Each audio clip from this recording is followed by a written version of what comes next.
let me ask you guys this though, because this has been the hot topic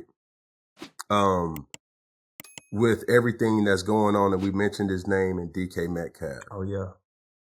When could y'all share stories? Because I think the fans need to understand. Here's a guy who was wrong, right? Of reacting in that manner on one hand. But can you guys share an example of heckling gone too far? Yeah. And now through the fan and the players interaction, you feel naked. Yeah. You feel like, hey man, I just got hit with something. You know what I'm saying? Now it's preventative measures when it's been escalating all game. You feel what I'm saying? I think the fans need to understand what is it like through the player's lens, where I've said at a micro level, I feel extremely protected in any type of venue from the NFL. But the macro level, I feel protected. From the micro level, when you start to put the microscope to it, on the sideline, I feel naked. Walking into the locker room, I feel extremely naked. It's like fans have this access to you that you feel like a zoo animal sometimes. It's like, that's him. Like, shut the hell up. Hey, you're an asshole. And then when you look at him, it's like, I ain't say that. He said that. You know, Terrion, you're garbage. Go back to Bama. Go back to Tallahassee. We didn't want you.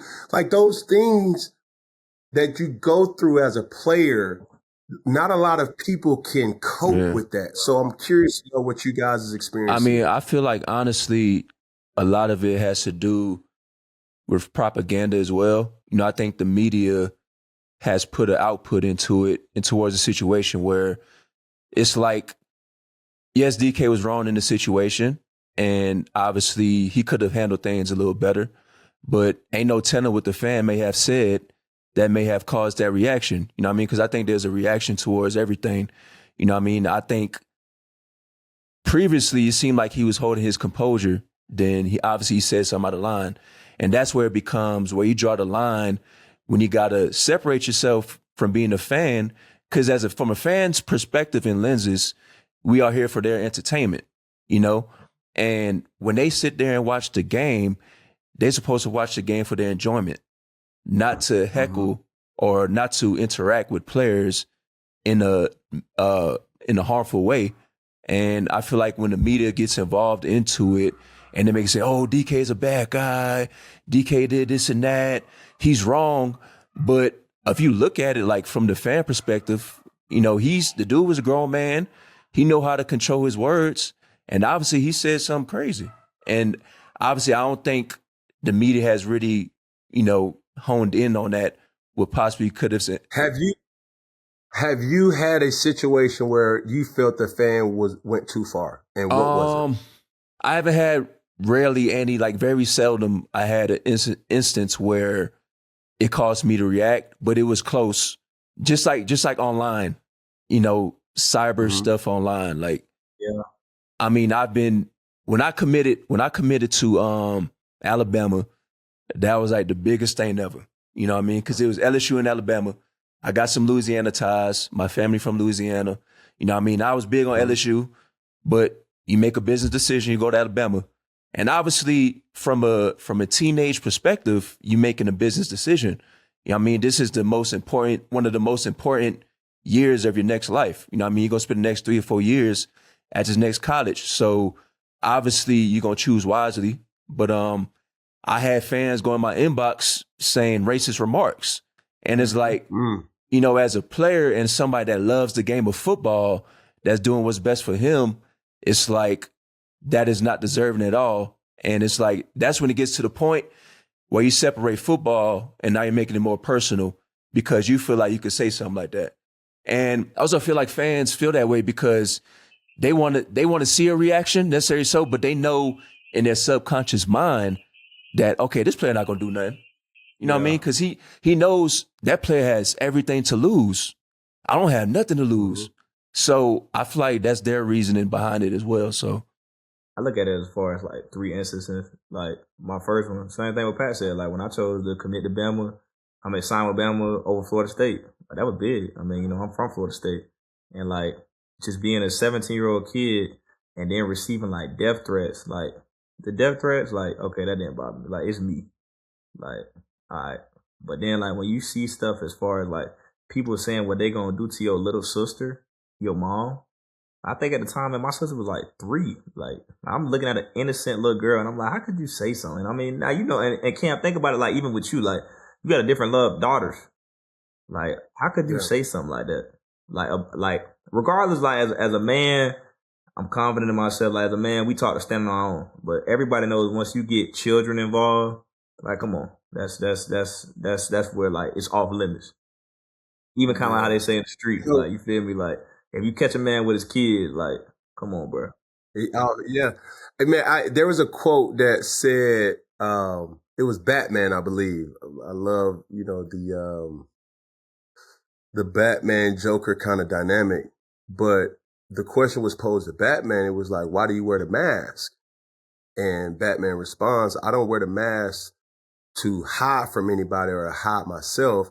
I wear the mask to protect the people that I love the most. Mm-hmm. You know what I'm saying? And when you do what you do as a football player, we are masked athletes. If you didn't know who Pat Surtain was, if you didn't know who Terrion Arnold was, if you didn't know who Cam Newton was, when you see him out, the number one indicator for a football player is strong neck, big biceps, big arms, big shoulders. But for a lot of football players, they go undetected. You know what I'm saying? Granted, you may be Tom Brady, you may be Patrick Mahomes, you may be these individuals that stand out outside of their helmet. But when that's the line. Yeah. And I'm good with competitive banter. Yeah. Boy, you trash, boy. Boy, you'll never be as as good as me, boy.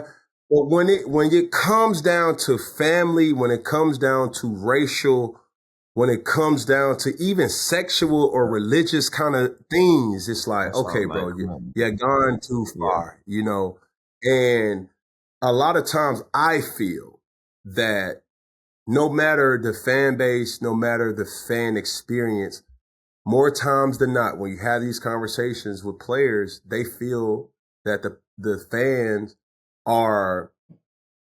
they're untouchable. Mm-hmm. You know what I'm saying? It's like, I can do whatever I want to do to you. And I spent my money, I spent my ticket, perform, nigga. You know what I'm saying? Like, it can feel like that. But then it's like, well, even when you have a situation, because let's speak facts too. DK Metcalf has voided his $40 million. DK Metcalf in two weeks will not make $500,000. DK Metcalf may not think that that's a big deal because DK Metcalf has just signed his contract. Well, when DK Metcalf is 36 years old, out of the game, similar to myself, that 40 mil, bro, is going to be missed immensely. That 500 bands is bye-bye. Adios, vamos, it's gone. And now you have a fan who may have poked the bear and might have been guilty. But all it turns into is I didn't say that. Why would I say something like that? Pat, I would never. But knowing good and well, that's why I've challenged leagues to, bro, you got to put buffers in place for both sides. Because it would have took somebody to say, DK was not wrong. I heard the man make a racial slur. I heard this man call his mama C-word. I heard this man say everything that DK was saying, and then it would have been forgiven. But now that we have a situation where it's his word versus that word, the league is going to take the fans' way because it's all about the fan experience, which is cool. Yeah, but now you're villainizing the players that makes the fan experience even better. And that's what I just don't understand and I don't get. So why wouldn't you add an extra layer of security for the betterment of understanding on both sides? And it's not to say, hey, security, hey, get this person. It's that person's responsibility to see the smoke. And before it becomes fire, they diffuse the situation. Now DK is in a better situation. Now the fan understands, hey, bro, hey, sis, hey, you've been warned. We're not using that type of language, not here. They're still human.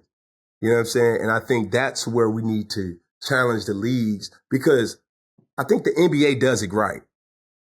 Like if you've ever been to a basketball game and you have kick floor them out. seats, They're- not only kicking them out, they have even if a player like point, come on, out of there. But they got security that's stationed in places that hear the hecklers, that sees it, where it's like, okay, no, you're doing a little bit too much, big dog. Hey, come on.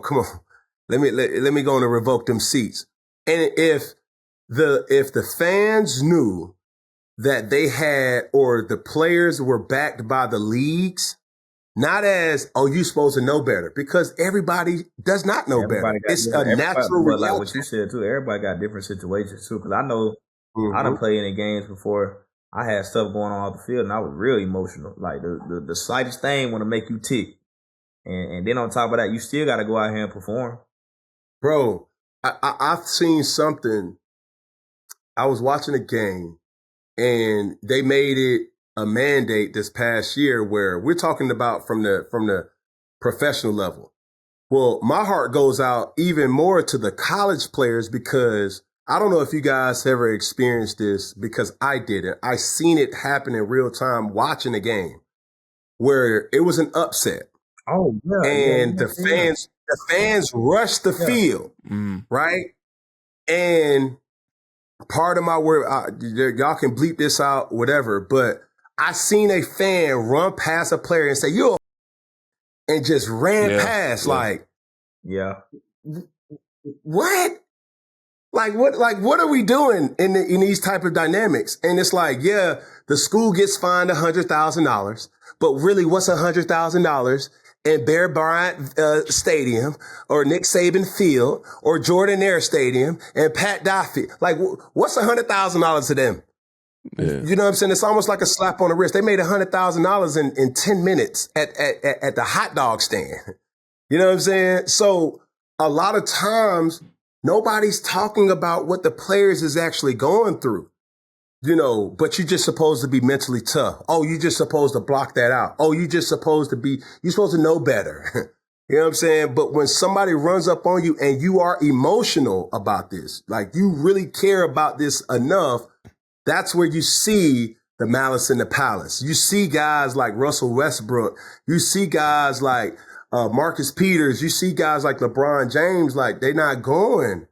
And it's too many times we hear the excuse to be the players are supposed to know better. But when the players speak and say like, this is not good for the game, then how can we hold the players accountable as well as the fans accountable too?